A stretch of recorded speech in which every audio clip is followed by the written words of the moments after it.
It's not just unpaid rent. Your tenants are draining your profits, and it's happening to landlords all over the country. Today we're talking all about the tenants who are robbing you blind.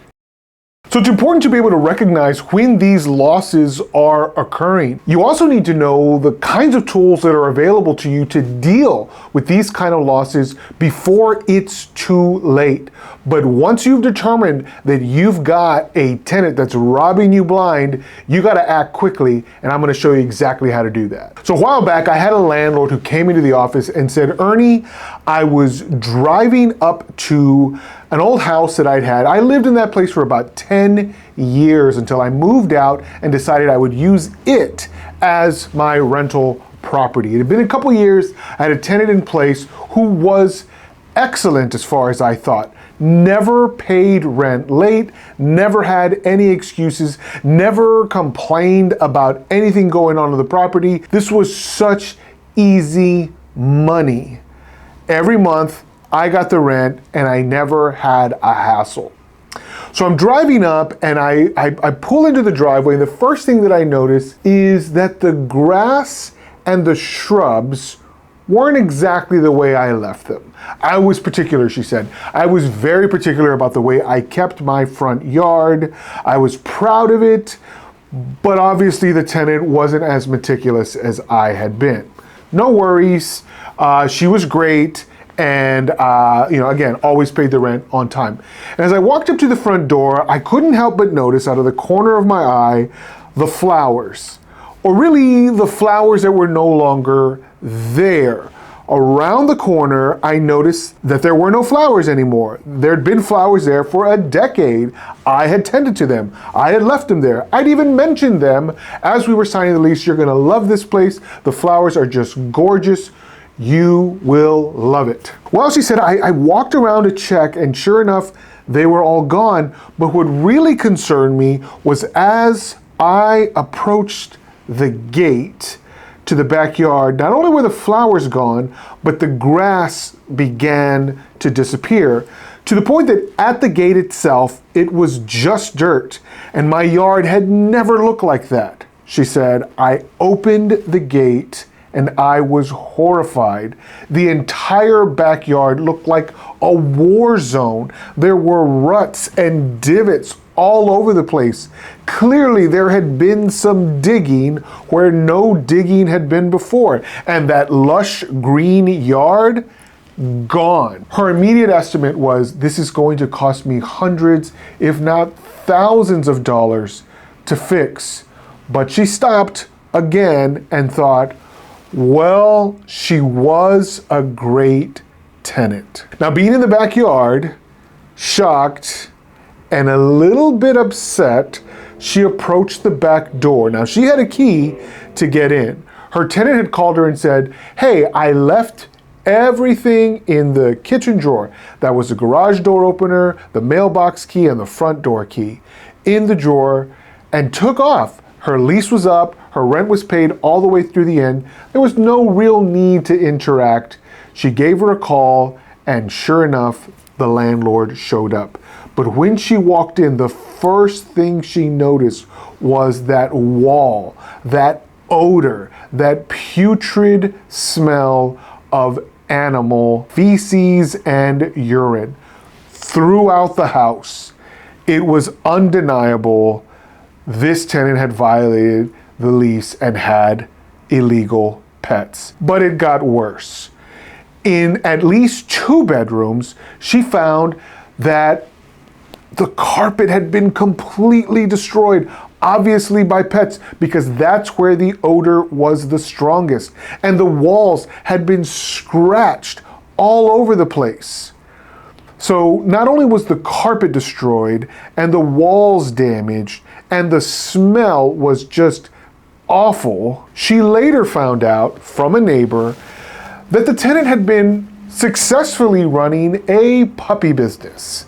She apparently was breeding dogs in the house, and it didn't dawn on the landlord that a single person would need a 3-bedroom home just for herself. But she wasn't alone. She had multiple occupants. And it turns out that there must have been over a dozen dogs at any one time, because the neighbors constantly heard dogs during the morning, during the day, and even at night. There was the constant sound of dogs. But our landlord, who never got a call from anybody asking for repairs or asking for or making complaints, and certainly never had a problem collecting rent because it was paid every single month on time, every time, never thought to come and check on the property.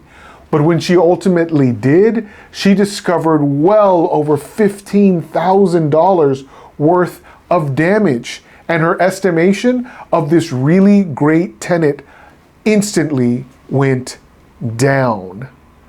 Because while her tenant was paying the rent, little did our landlord know she was robbing money right from under her by destroying this property. Tell me, have you ever been the victim of some unauthorized or illegal activity, some violation of your lease that ended up costing you thousands? Let us know in the comments below. Damage to property is just one of the ways that tenants cost you money. And it's not always just from pets. I've seen instances where parents let their kids run amok, particularly in the bathrooms, where water spills all over the place and is not quickly dried up, so that floors and walls are damaged from it. Maybe they've had small children draw all over walls, or they've ruined carpets by spilling things over and over onto the carpet without quickly cleaning these things up. When parents allow their children to destroy your property, this is going to end up costing you money, particularly if they are already gone. These aren't criminal acts necessarily, but if you catch them red-handed, you can maybe prevent things from getting significantly worse. But you have to be proactive, and you have to be on the property making sure you catch it and you stop it. Another way that tenants can rob you blind is by never putting the utilities in their name. This is something that happens so often, and no matter how loudly you say it, some landlords are either going to forget or they're just not conscious of the fact that by leaving the utilities in their name, even if they forward that bill diligently over to their tenants, bad tenants aren't going to pay those bills. At a certain point, if it doesn't have their name on it and they're not feeling the pinch, guess what? They're just not going to pay. And they're going to continue to rack up water bills or electric bills or gas bills, but it's not going to injure their credit. As long as you're on the line for it, they're just fine, and bad tenants won't care. Additionally, if your tenant is playing games with the rent by either paying late or paying only partially or paying in whatever manner they please, here's another one. When you go and collect the rent and they say, oh, I'll be there in 15 minutes, but they never show up. They get held up by traffic or something came up at work. And so these games of delay not only frustrate you, they could cost you real money over time. When a tenant isn't paying according to the regular schedule that you've established in your lease, that affects your cash flow, and it might affect your mortgage payment if you owe a mortgage on the property. And out of your pocket now, you're having to pay for something that the rent is supposed to cover. And if you're set up in this way and relying on that payment to come in before you can actually afford to make your mortgage payment, you can be in a lot of trouble if your tenant is delayed 2, 3, or 4 weeks. And now it's your credit that's being impacted because of your tenant's non-payment. And sure, sometimes bad things happen to the tenants and inevitably they're going to be a little bit delayed. But has your kindness ever been taken advantage of? Have they ever tried to use your good nature as a loophole to benefit them and steal from you? Don't let it happen. Now, to stop this behavior cold in its tracks, you got to take some proactive steps. One of them is inspections. And if you watch this channel, you hear me talk about this a lot because your inspections are your way of maintaining your property, both from things that they have nothing to do with. The tenant doesn't cause all problems to your property, and you want to be there in the event of a storm that causes damage to the roof, or maybe the exterior, maybe a pipe has burst. You want to be in there to check on that. But while you're checking your property to make sure that normal use and normal wear and tear and the weather elements haven't, brought harm to your property, you also want to make sure that your tenants are not harming the property in some way. And if you can see evidence of it early, you want to be issuing notices to your tenants to make sure they are fixing whatever problems, either from their actions or inactions that are caused. Sometimes landlords will install security cameras around the perimeter of the home to be able to see what happens to the home, particularly at night, as a safety precaution for the property itself. But these same security cameras, or a Ring doorbell camera, for example, can be used to monitor the kind of traffic coming into the home, particularly if there's some allegation of illegal activity, or in the case of the puppy farm, you see a huge movement of in and out dogs that are flowing from your property. If that had been detected early on, it could have been stopped early on, and $10,000 or $15,000 worth of damages might have been saved. You also want to know what your lease says about these violations, about your ability to inspect, and about what kinds of actions you can take if your tenant is in fact violating the lease. What sorts of things are they doing that are adding damage? Like, are they utilizing utilities in your name and not paying you? How can you use your lease in some way to enforce payment, or to enforce your right to demand that they vacate? Does your lease talk about these things at all? You also want to know the kinds of things you're not allowed to do. Generally speaking, if you have utilities in your name and you didn't change it before the lease began, chances are you probably can't disconnect those utilities, and any attempt on your part to do that could result in serious legal consequences for you. So make sure you know exactly the kinds of tools that are available to you in your written lease and use them. Maybe that means charging late fees. Maybe it gives you the right to send particular notices that might ultimately result in an eviction. Maybe it means that you could pay for a repair and then issue a bill to your tenant to cover those costs during their tenancy. Make sure you understand your lease well enough to be able to enforce it so that you are protected and not holding a huge bill at the end that you can't actually enforce against a terrible tenant. One definitive way to protect yourself is to document everything. I suggest to landlords that you take pictures of virtually every square inch of your property before your tenant takes possession. You want a legitimate, actual snapshot of the condition of your property, and you want to know the kinds of things you did to make the property ready for your tenant. If you hired Joe's Cleaners, or you had the place recently repainted, or perhaps you had new carpet installed, make sure you've kept all of those receipts and invoices, because that could be evidence in a future trial against your tenant to recover these damages. And if your tenant is doing something illegal that could ultimately put you at risk, you want to make sure you've given notice sooner rather than later so that you can evict them even faster. I ask this question a lot of landlords: how often do you inspect? I tend to recommend an inspection every 6 months. In fact, when inspections come, I suggest a 3 and a 9 policy. If you start off a 12-month lease, 3 months in, you're on the property. 6 months later, or after month 9, you're back on the property. And if you're checking in on your property on a schedule like this, you're more likely to avoid costly oversights. Now, at a certain point when the damage is caused, you have to act, and you have to act fast.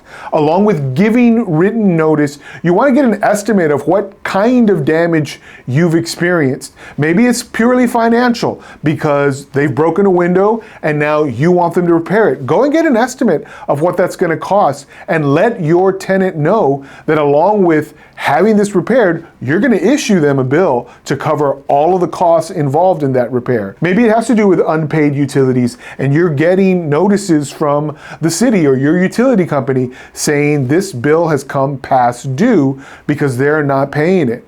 Well, maybe you can pay it, and utilizing your application of funds clause in your lease, you can deduct that payment the next time they pay rent. But if you don't know what your lease says, it's impossible for you to be able to enforce the goodies that are inside your lease already. Maybe you've got an instance where someone is conducting an illegal business And because of that business, you're incurring all sorts of potential liability. Maybe your insurance coverage will be denied in the event of a legitimate claim because of the way that the tenant is operating on the property, conducting business activity. So because of that huge amount of liability, you need to stop them in their tracks and say, if you don't stop, I'm going to have to evict. And it starts always with issuing proper notice to your tenant. Now, sometimes you have a tenant who is paying the rent, and sometimes you have a tenant who's going to correct these problems. Maybe they legitimately didn't know, or maybe they did something they thought was wrong and thought they could get away with it, but once you stopped them, they never did it again. The problem is you can't just assume it'll never happen again. So you got to go and confirm that this isn't repeating itself. And if it is, you've got to be quick to issue written notice again. And you have to make it clear that repeated violation of the lease can result in eviction, even if the rent is paid, even if it's paid on time. Again, bad tenants are bad in all sorts of varying ways. A tenant who pays their rent on time might be causing you harm in certain other ways that you're just not seeing. And so by making yourself aware of these ways and by confirming that your tenant who has violated the lease is in fact now in line taking care of business, you're going to put yourself in a great position. But for each of those violations that repeats and repeats and repeats, or for each of those damages that just mounts and mounts and mounts and gets more and more expensive for you, you got to act quickly to get that tenant out, which means ultimately you're going to have to evict. You're going to have to issue proper notice, file that petition, get your hearing set, and get that tenant out. In the state of Texas, for example, you can't, in an eviction matter, ask for things like damage to property. You can't ask for things like violations of the HOA or late fees. None of these come into an eviction lawsuit. But if you have to, you can file a separate lawsuit. Or if you catch it soon enough, you can maybe recover all of your economic losses right from the security deposit, because you've got a rent-paying tenant who has violated the lease for other kinds of violation. And because of this, you want to act quickly, because a bad tenant can injure you in more ways than just withholding rent. Remember, some tenants will pay the rent, but are going to cost you in the end because you're just not paying attention. Sometimes you've had a really great tenant and they're robbing you by overstaying their lease.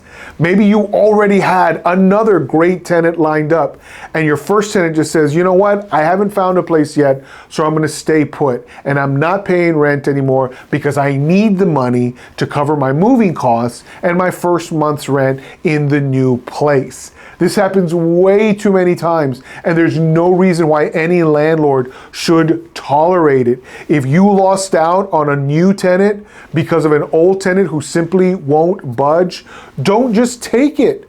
Make sure you're issuing notice and make sure you're doing everything possible to get them out. Believe it or not, tenants can end up stealing back some of that rent that they paid in all sorts of ways. And if you're not paying attention, you're gonna miss it. But for those of you who are on it and those of you who are keeping a watchful eye on your tenants, you're gonna know how to act quickly, what tools are available for you to use, and then ultimately what steps you need to take in order to get rid of bad tenants. For those of you who enjoyed this, I hope that you give us a like. That helps us tremendously here. It also helps your fellow landlords who are watching, particularly when you contribute from your own personal experience, the kinds of things you've had to deal with and the ways you've resolved them. So for those of you interested in watching even more content on this channel, YouTube seems to think this video right here is the next best thing for you to watch. We welcome you to check that out along with the rest of the content on this channel. But until next time, landlords, happy leasing.